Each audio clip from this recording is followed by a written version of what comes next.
නිවීම කියලා දැනට ලෝකේ එකක් තියෙනවා. ඒක භාග්‍යතුන් වහන්සේ තමයි ලෝකෙට අඳුන්වලා දුන්නේ.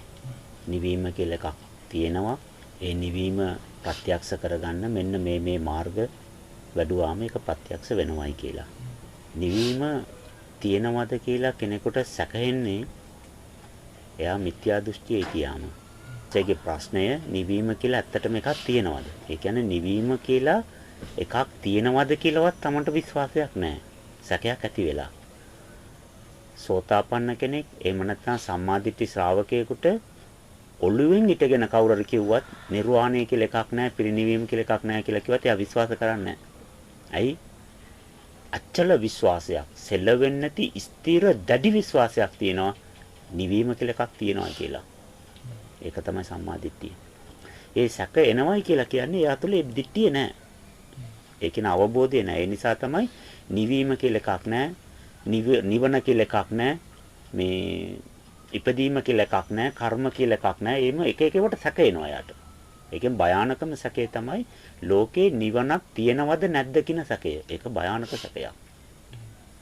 ඒක දුරු කරගන්න. ලෝකේ නිවන කියලා එකක් තියෙනවා. ඒ නිවීම පවතින්නේ කොහොමද කියලා ඇහුවාම ඇලෙන්නේ නැතුව ගැටෙන්නේ නැතුව ඉතියාම තියෙන ස්වභාවය ඒක තමයි නිර්වාණ ස්වභාවය. දැන් නිවීම පුරුදු කරනවා කියලා අපි කියනවනේ. නිවීම පුරුදු කරනවා. මොනවද එයා පුරුදු කරන්නේ?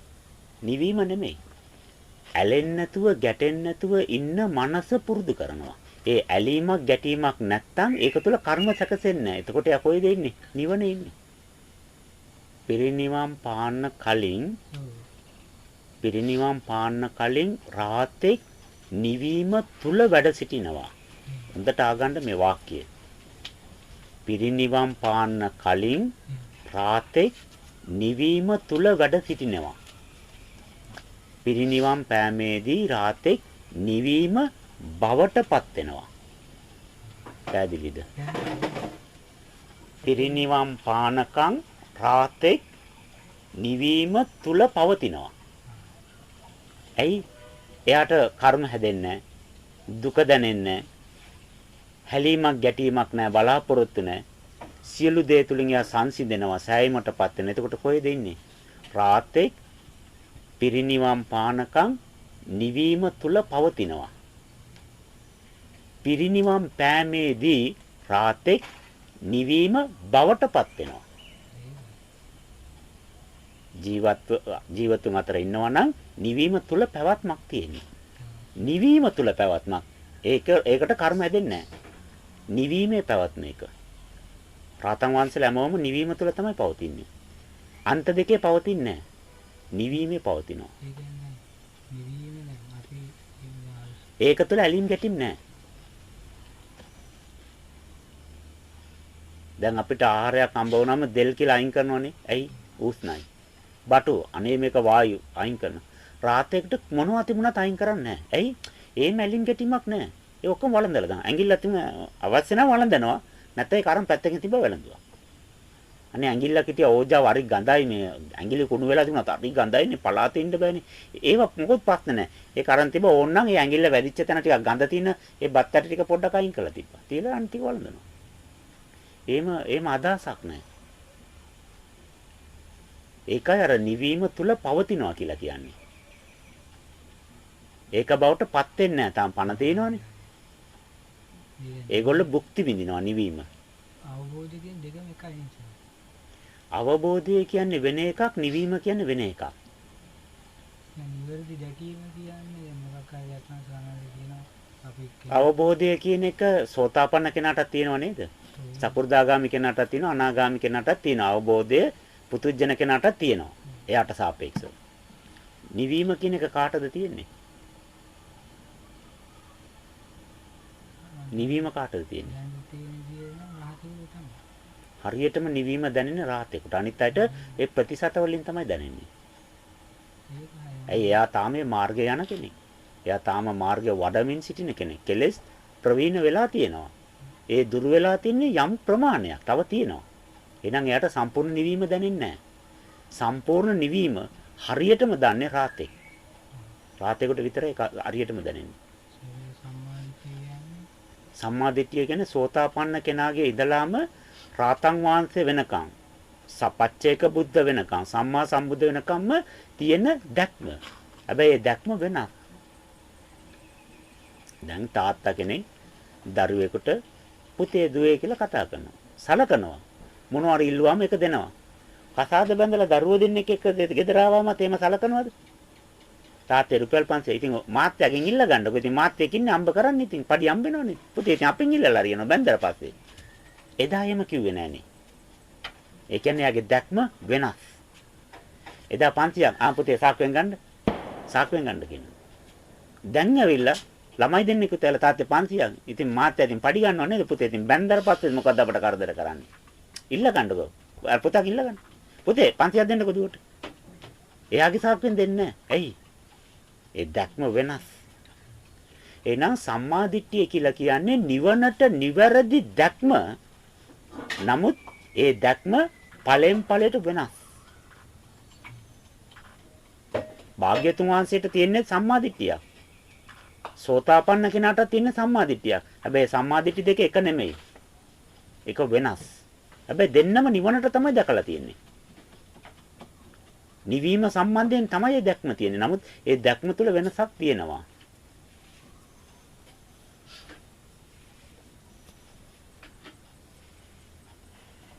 මේ විදියට වැඩුවොත් මේ විදියට පුරුදු කළොත් ඒකාන්ත වශයෙන්ම මම නිවන් දකිනවා.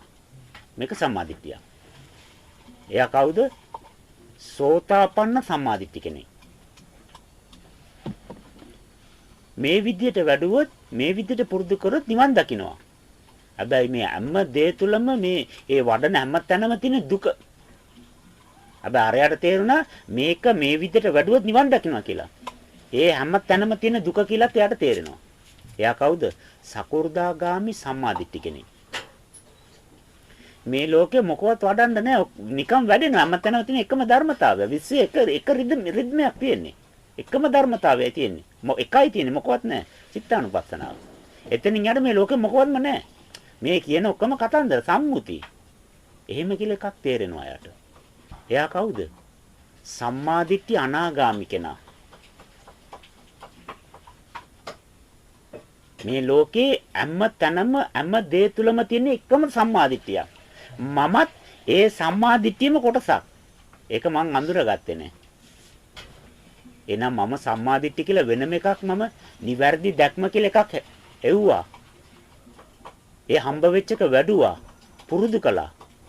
හැබැයි මමත් ඒ සම්මාදිට්ඨියම තමයි. ඒක දැනගත්තාම එයත් සම්මාදිට්ඨියත් දෙක එක බවට එකතු වෙලා ඒ බවට පත් වෙනවා. රාතන් වහන්සේ. සම්මාදිට්ඨිය වැඩ සිටින රාතන් වහන්සේ.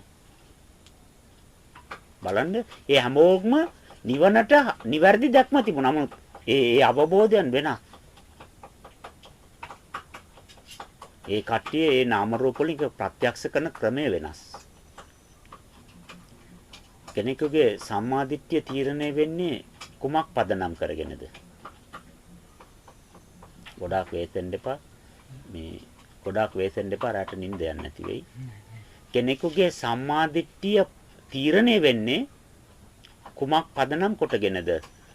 ඔහු තුල පවතින මිත්‍යා දෘෂ්ටිය පදනම් කොටගෙන. එයා තුල යම්කිසි මිත්‍යා දෘෂ්ටියක් තියෙනවා නම් ඒ මිත්‍යා දෘෂ්ටියට සාපේක්ෂවයි සම්මාදිට්ඨිය තීරණය වෙන්නේ. එහෙනම් අපට පුළුවන් ද එයාගේ සම්මාදිට්ඨිය තීරණය කරන්න බෑ. එයාගේ මිත්‍යා දෘෂ්ටියයි තීරණය කරන්නේ එයාගේ සම්මාදිට්ඨිය මේක කියලා. මොන හරි ක්‍රමයක් විය හැකියි. භාග්‍යතුන් වහන්සේ පිළිබඳ අචල ශ්‍රද්ධාව සම්මාදිට්ඨියක් ඒක. මොනතරම් බීලා පාරේ කකුල් හතරෙන් ගියත් බුදුහාමුදුරන්ට විරුද්ධ වචනක් කියන්නේ රටේ ඉන්න ඔක්කොමට බලිනවා. කට ගොන්නක් බීලා සී කල්පනාවක් නැබැයි තථාගතයන් වහන්සේට මොකවත් කියන්නේ බුදුහාමුදුර ප්‍රතික්ෂේප කරන්නේ. බුදුහාමුදුරගේ ගෞරවය ඒ විදිහටම තියෙනවා සම්මාදිට්ඨිය.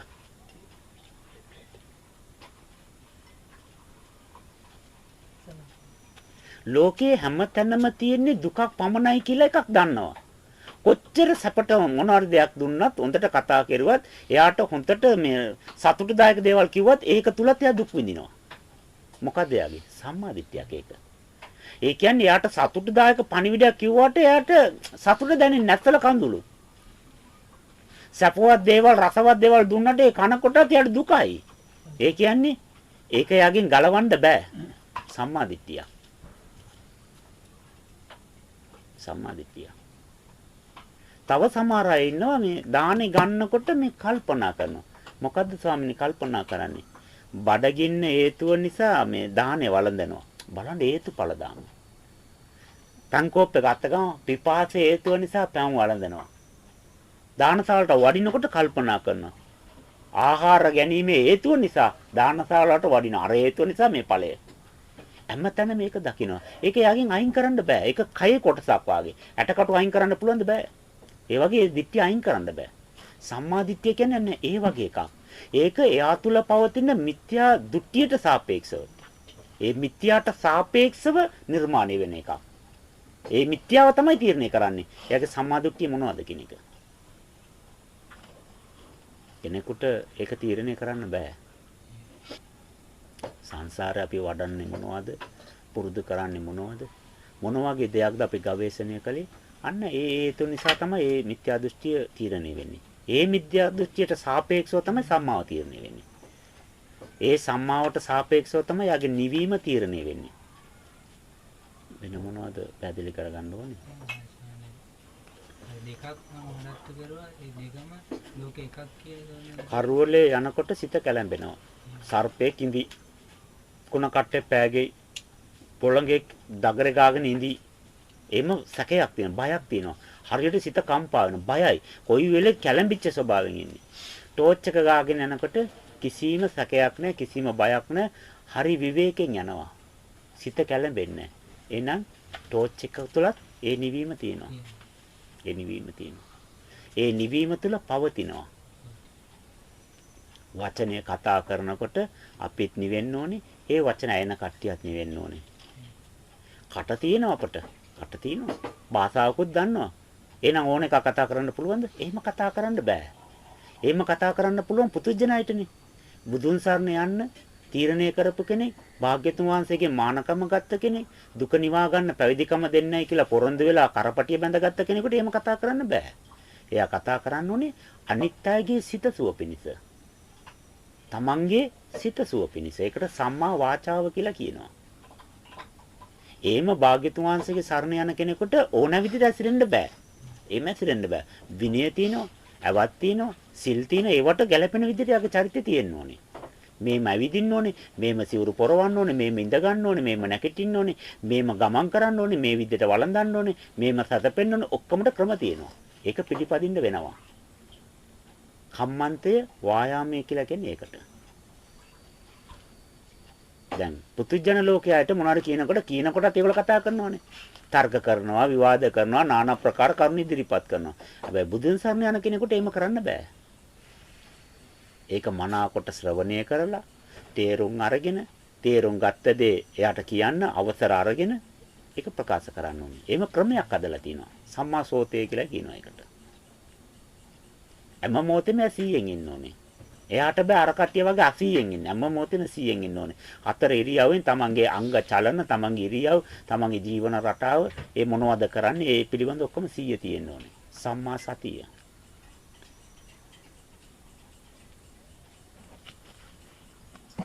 බුදුන් සරණ යනවා නම් ඒකේන ආර්ය අෂ්ටාංගික මාර්ගයට අනුව තමයි ජීවත් වෙන්න ඕනේ.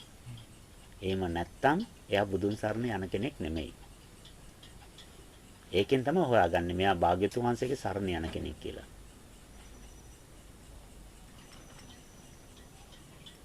නිවන කියලා එකක් තියෙනවා. කොයිද තියෙන්නේ? කවුද කියන්නේ, කෝප කියන්නේ ඒ ඔක්කොම එක. අර නිවීම කියන එක හැම නාම රූපයක් තුළම, හැම තරංගයක් තුළම, හැම අණුවක් තුළම තියෙනවා. ඒක බවට පත් වෙන්න මම දක්ෂ නැහැ. ඒ නිසා මම එකක් හොයනවා. රාතන් වහන්සේලා දක්ෂ ලෙස එක බවට පත් වෙනවා. මම දක්ෂ නැහැ. ඒ නිසා මම නිවීම කියලා එකක් හොයනවා. හොයන්නේ අම්බ වෙච්ච නැති නිසානේ. අම්බ වෙච්ච නැති එක පිළිබඳ විශ්වාසයක් තියෙනවද නැහැ? එහෙනම් ඒක සැකේ තියෙනවාමයි. ඒ නිසා තමයි ආ සම්මා දිට්ඨිය තුළ නැහැ කියලා කියන්නේ. යමෙක් යමක් සොයනවා නම් ඒ සොයන්නේ සොයන දේ සම්බ නොවුන නිසා සම්බ නොවුන දේ පිළිබඳව විශ්වාසයක් ඔහු තුල නැත. එහෙනම් ඇත්තේ සැකය පමණයි. විචිකිච්ඡාව. වචන තුන ගලපනකොට මට ප්‍රශ්න ඇති වෙනවා. හරියට දන්නේ නැහැ. යෝ ධම්මං පස්සති යෝමං පස්සති යෝමං පස්සති යෝ ධම්මං පස්සති. ඇත්තටම තථාගතයන් වහන්සේ මෙතන දේශනා කරන්නේ ධර්මයේ දකින්නා මාව දකින්නේ කියන එක නෙමෙයි. එහෙම තමයි ඒ අර්ථය. ඒ pāli වර්ථය ඒක තමයි. ඒක නිවැරදි. ඒකට අපි විරුද්ධ නැහැ. අපි සාදු කියනවා. හැබැයි ඇත්තටම තථාගතයන් වහන්සේ ඒක නෙමෙයි කියන්නේ. භාග්‍යතුන් වහන්සේ මෙන්න මේ උත්තමයන් වහන්සේ තමයි භාග්‍යතුන් වහන්සේ. අපි එක්කෙනෙක්ව පෙන්නනවා. හැබැයි යා භාග්‍යතුන් වහන්සේ අඳුරන්නේ නැහැ. ඇයි?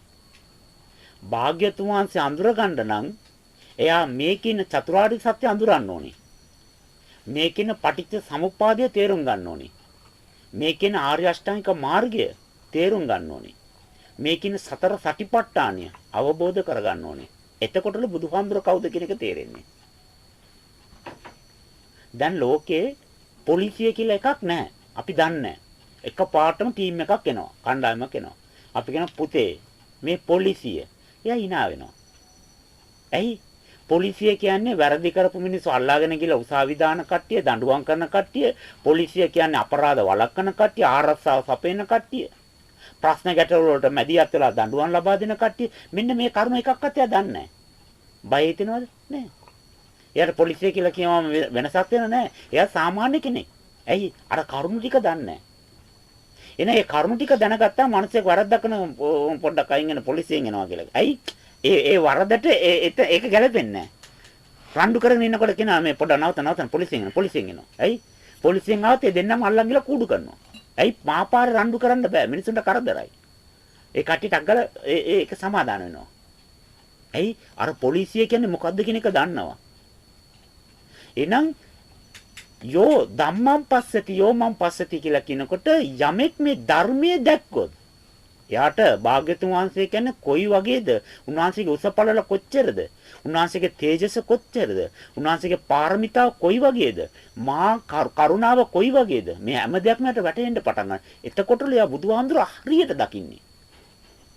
නිකන් චීවරයක් දාගෙන වාඩිලා හිටියට මේක බුදුහාමුදුර ආයෙමද ටිකක් උස පළලක් තියෙන උන්වහන්සේ ටික. හොඳට ඉන්නවා පින් පාටන රජපෞලේනේ. එච්චරයි දන්නේ. එච්චරයි දන්නේ. තථාගතයන් වහන්සේ පිළිබඳව ඒ ශ්‍රද්ධාව, භාග්‍යතුන් වහන්සේ පිළිබඳ ගෞරවය, තමන්ගේ ජීවිතයටත් වඩා තථාගතයන් වහන්සේ කෙනෙක් වටිනවා.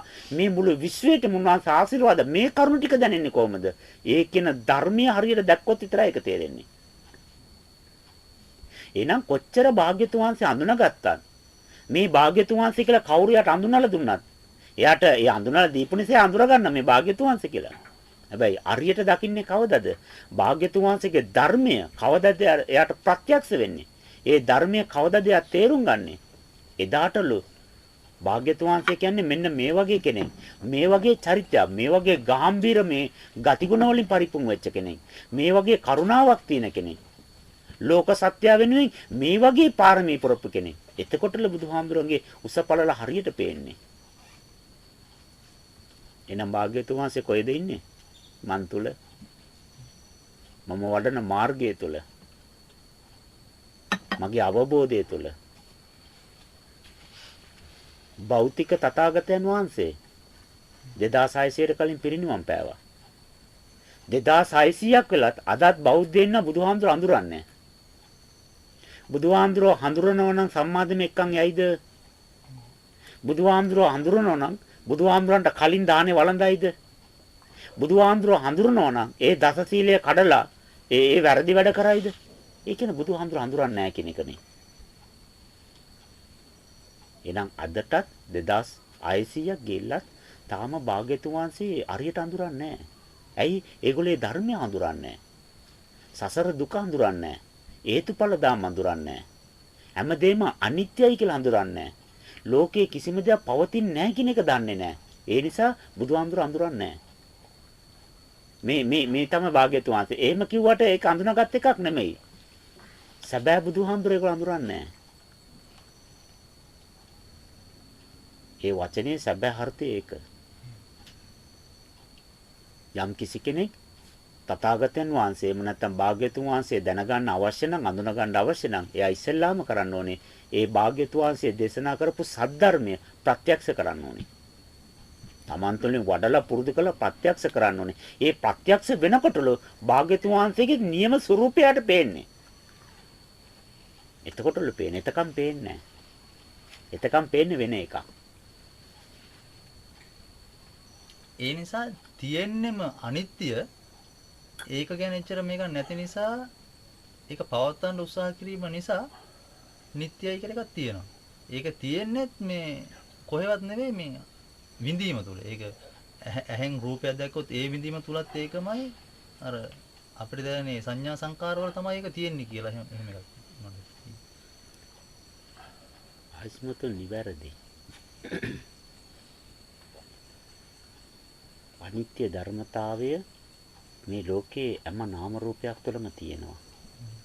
ඇයි මේ විශ්වයේ කිසිම දෙයක් ඒකාකාරීව පවතින්නේ නැහැ. සත්වයා ඒ ඒකාකාරීව පවතින නැති එක පවත්වන්න උත්සාහ කරනවා. ඒක නැවත නැවත අයිමි වෙනවා. එයා නැවත නැවත ලබන්න හදනවා. අන්න ඒ විඳීම තුළ එයා නොදැනුවත් අවිද්‍යාවක් නඩත්තු කරනවා. මේක කොච්චර වින්දත් ඔච්චරම තමයි. මේවා කවදාකවත් මට පවත්වන්න බෑ. අර උලන් අල්ලන්න උත්සාහ කරන මනුස්සය අවුරුදු 25ක් අල්ලනවලු ඒත් අවු වෙලා නැහැ. මෙන්න මේ වගේ එකක් මම කරන්නේ. මේ විඳීම තුල මට සැනසෙන්න බෑ. සෑයීමටපත් වෙන්න බෑයි. මේ විඳීම තුල නිත්‍යභාවයක් ගොඩනගන්න මේ ලෝකෙ කිසිම කෙනෙකුට බෑයි. අනිත්‍යතාවය කියන ධර්මතාවය මත මේක ගොඩනගෙච්ච නිසා. පැහැදිලිද? අනිත්‍යතාවය කියන ධර්මතාවය මත මේ විශ්වයේ ගොඩනැගිච්ච නිසා මේ ලෝකේ කිසිම දෙයක් නිත්‍ය වශයෙන් පවත්වන්න බෑ. මෙන්න මේ වැටීම ආවොත් එයා තුළ විද්‍යාව උපදිනවා. ඒ විද්‍යාව ඉපදිච්ච ගමම එයා පටිච්ච සම්පදාය නිදහස් වෙනවා. ඒ විද්‍යාව එයාට උපදව ගන්න බැරි වුණොත් අනිත්‍ය ලෝකයේ තුල එයාට විඳින්න ඕන නිසා ඒ විඳීම පවත්වන්න ඕන නිසා එයා ඒක නැවත නැවත නිර්මාණය කරලා නිට්ටියක් පවත්වන්න උත්සාහ කරනවා. ඒ නිට්ටිය තුල එයා පවතින්නෙත් නැහැ. ඒ පවත්වන දේ පවත්වන්නත් බෑ. නිම පවතින්නෙත් නැහැ. එයා පවතින්නෙත් නැහැ. දෙකම විනාශ වෙලා නැවත ඉපදීමකට යනවා. විද්‍යාවෙන් තේරුම් ගන්න ඕනේ. මෙතන විද්‍යාවේ ප්‍රශ්නයක් තියෙනවා. මේ විශ්වය ඇදුනේ මොනවලින්ද? අණු ඇදුනේ මොනවලින්ද? අණු ඇදුනේ තරංග. තරංග ඇදුනේ චේතනාව.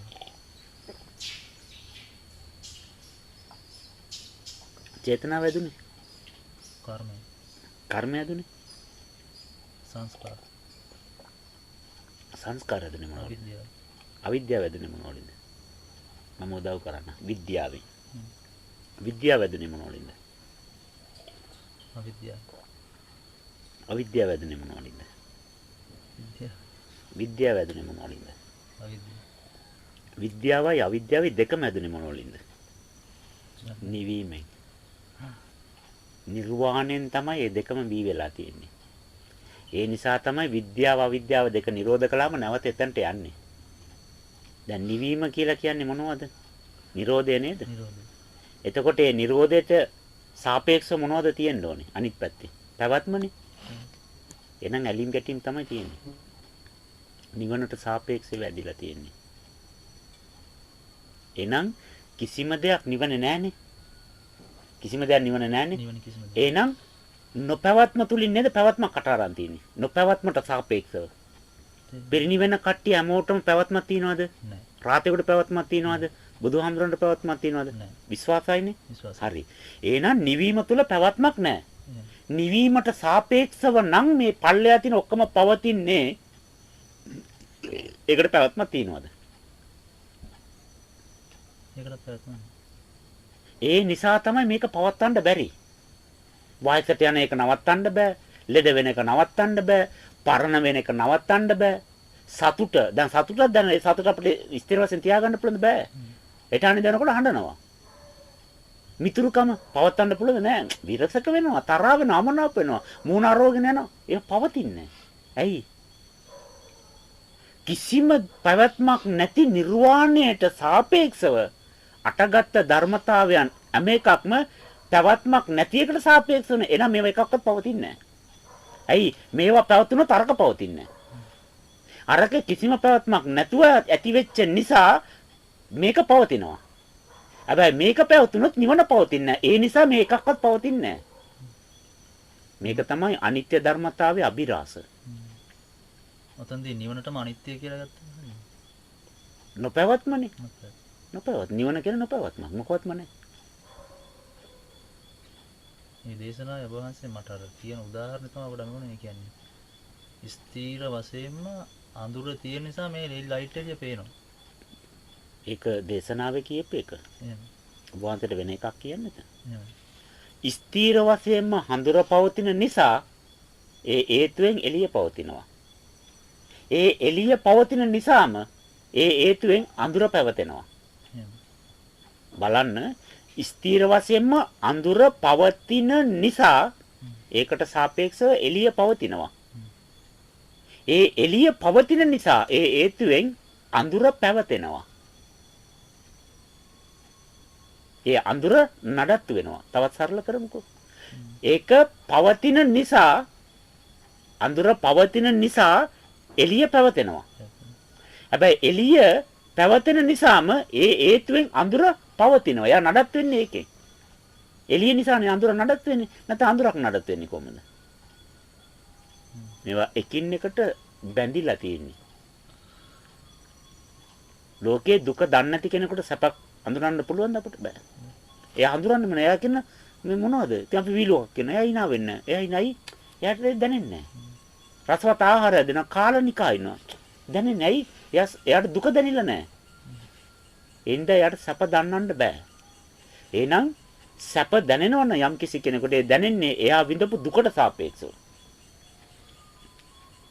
සිදුවත් කුමරුට සැපක් දැනෙනවා නම් මොන වගේ සැපක් දැනෙන්න ඕනද? රම්ම්‍ය සුරම්ම්‍ය සුබ මේවා හැම එකකටම එයාට ගිය එකක් දෙන්න ඕනේ. එතකොට තමයි එයාට සැප දැනෙන්නේ. බඩේරුංග කරලෙන් භාගයක් දෙනවා. සැපක් දැනෙනවද? සිදුවත් කුමරු බලන්න ඒක හරියන්නේ නැහැ. මේ මොකද මේ ජරාව මේක කන්න බෑ. ඇයි? රාජමජ්ජම් කන කෙනාට ඒක දුකයි. දවස් 3ක් බඩගින්න ඉන්න කෙනෙකුට අංගන්නේකොට බඩින් කරලේ කෑල්ල කරලා දුන්නා මේ මොනතර මාර සැපයක්. වැඳ වැඳ කන්නේ ඒක. ඇයි? එයාට ඒක සැපයි. එහෙනම් සැප తీරණය වෙන්නේ මොනකට සාපේක්ෂද? ඒ පුද්ගලයා විඳින දුකට සාපේක්ෂව. අපේ ගාව තියෙන මානසිකත්වයට සාපේක්ෂව. දුකට සාපේක්ෂව කිව්වත් මානසිකත් දෙකම එකයි.